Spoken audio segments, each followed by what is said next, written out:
माजी पंचायत समिती सदस्य, अनेक गोठण देवस्थानचे विश्वस्त सन्माननीय राजाभाऊ भिकाजी चौधरी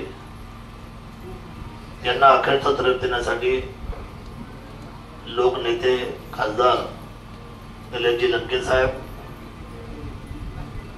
मोठ्या प्रमाणामध्ये असलेला राज्यातला मित्र परिवार आणि मूळचा शिवसैनिक,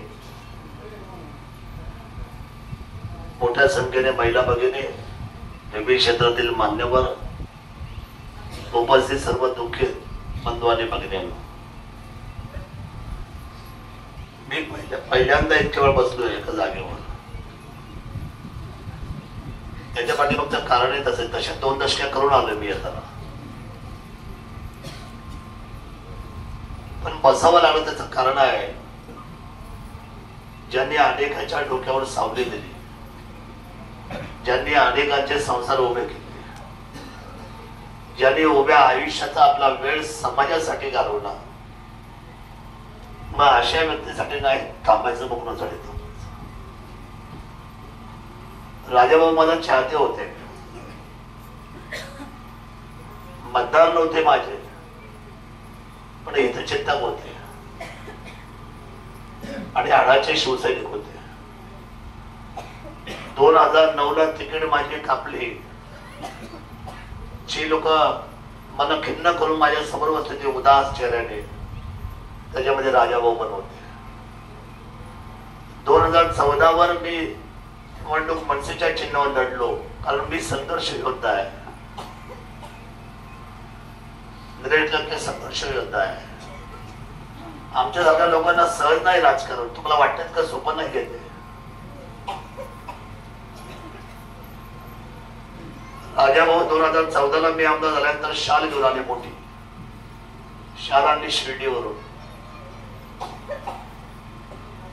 दुसऱ्या वेळेला 2019 पराभव झाला, शाल घेऊन आले खंडोबाची. पराभव झाल्यानंतर शाल घालला नाही एकमेव माणूस कोण होता या महाराष्ट्रातून, तो होता राजाभाऊ चौधरी. की हे तुमचं संरक्षण आहे, पुन्हा तुम्ही उभे राहा, हे तुम्ही आमदार आहात सांगणार राजाभाऊ. राजाभाऊ म्हणजे काय सोपा माणूस, हल्ली खूप कार्यकर्ते, मी आम्हाला कार्यकर्ते खूप नसनस माहीत पडते. जसे चेहरे बदलतात ना, तसे प्रत्येक ठिकाणची माणसं, त्यांचे रंग, त्यांचे रूप, कार्यकर्त्यांचे चेहरे बदलताना मी पाहिले. हे अनुभवाने घडतं. राजाभाऊ तसे नव्हते. राजाभाऊ चेहरा बदलणाऱ्यापैकी नव्हते. राजाभाऊ धारिष्ठ होतं, सत्यता होती. आता असे कार्यकर्ते राहिले कुठे? बोटा मोजण्या इतके आहेत. मी काही कार्यकर्ते असे पाहतो आमच्या तालुक्यामध्ये, एक नेता आला का त्याची गाडी उघडतो, त्याला चहा पाहतो, त्याला सोडलं का दुसरा नेता येतो, त्याची गाडी उघडतो, त्याला चहा पाहतो. मग मला आला का आमदार साहेब तुमचाच आहे. हे मी खूप पाहतो रोज. आमच्याकडे काही नवीन नाही चेहरे, आम्ही ते वाचलेत, अभ्यासलेत, संघर्ष केला या सर्व चेहऱ्यांबरोबर. आम्ही सुख दुःखांमध्ये 25% जीवात फक्त आम्ही लढतो आणि जगडतो. छत्रपती शिवराय 25% मावळ्यावर स्वराज्य घेऊन गेलं दिल्लीपर्यंत. 25% नाही तर आहे काय? 75% आम्हाला रोज मूर्ख बनवतात हो. आम्ही रोजच समाजात वावरतो. नवीन काय त्याच्यामध्ये? राजाभाऊ असं व्यक्तिमत्व होतं. आमच्या ज्या खुर्च्या आज आम्हाला येते ना, लंके साहेबांच्या माझ्या, त्या खुर्चीचे मानकरी कोण होते तर राजाभाऊ सारखे सच्चे शिवसैनिक होते. ते राहे म्हणून आमच्या खुर्च्या आम्हाला येते. आमच्या खुर्च्यांना काय किंमत आहे समाजात? प्रखड भांडण लोकच आम्हाला आवडतात, पण भांडायचं कुठं? 4 भिंतीच्या आत. नेत्याची बदनामी बाहेर नाही करायची. काही काही लोकांना खूप तोंड असतं, बाहेर सुख येतात, बाहेर नाव ठेवतात, बाहेर वाईट बोलतात. मग कसे काय तुम्ही निष्ठावंत समजायचे?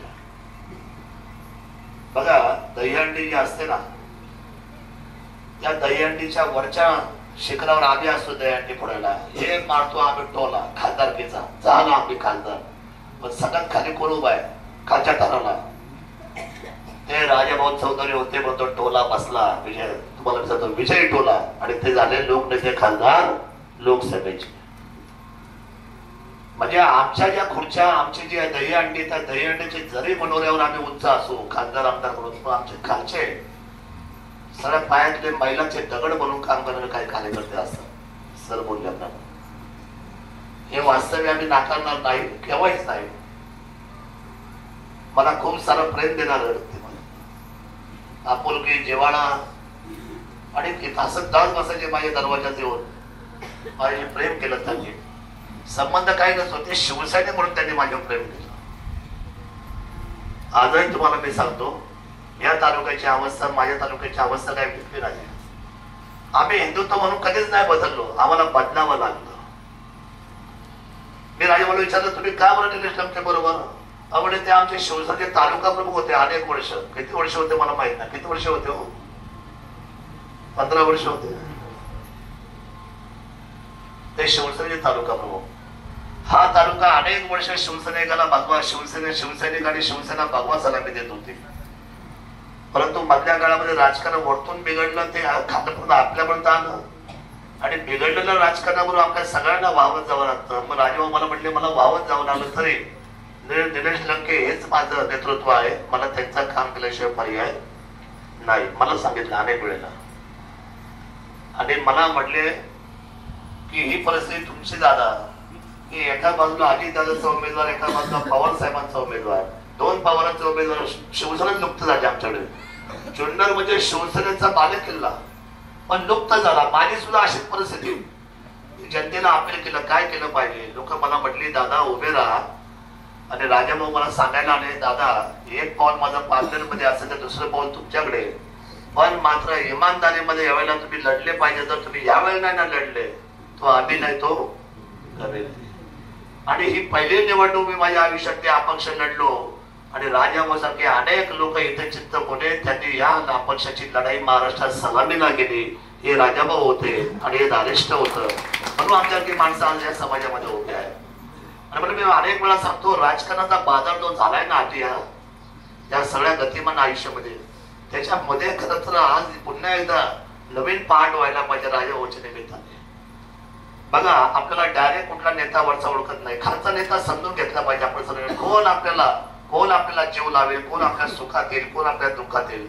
आपण कधी कधी फार दिल्लीकडे बघून राजकारण करतो, कधी कधी फार राज्याकडे बघून राजकारण करतो. आपलं कोण आहे, आपल्या जवळचं कोण आहे, कोण आपल्याला जीव लावेल, कोण आपल्याला उभारी देईल, कोण आपल्याला सांभाळेल, कोण आपल्याला समजून सांगेल. बघा, ही गोष्ट सोपी नाहीये. नेतृत्व फार जबाबदार असतं. नेतृत्व हे आपल्या तालुक्याची शान असते. त्या नेतृत्वाला आपण जपलं पाहिजे, उभारी दिली पाहिजे, तो नेतृत्व लढलं पाहिजे. मला सांगा, बारामतीची ओळख काय हो? अवर म्हणजे बारामती. लातूरची ओळख विलासराव राणे नाही. आता या ओळखी असतात. आपण आपल्या ओळखी तयार करायला शिकलं पाहिजे. आपण जर वाहत गेलो, आपण आपल्यामध्ये जर भांडत गेलो, तर राजाभाऊ हा अतिशय हुशार व्यक्तिमत्व होतं. त्यांना माहित होतं की आपल्याला धाडसाने पुढे नेणारे नेतृत्व पाहिजे. मी आधीच काय बोलणार नाही, वेळ खूप झालाय. आपल्या सगळ्यांना अजूनही लोकनेते आपले बोलणार आहेत. मी मनापासून राजाभाऊ खूप दुःख आमच्या मनामध्ये आहे. माझ्याबरोबर अनेक सगळे हितचित्त काढले. मी एकाच नाव घेतल्यानंतर अनेक नाव राहतील. आमचा प्रस्तावित करणारा हा हुशार आहे, रवींद्र राज हुशार. मी आज त्याची हुशारी पाहिली. माणसं टिपली त्यांनी अशी. बरं, एक तालुक्याची ओळख नाही. तुम्हाला कॉम्पिटेटर खासदार केलं, लक्षात ठेवा.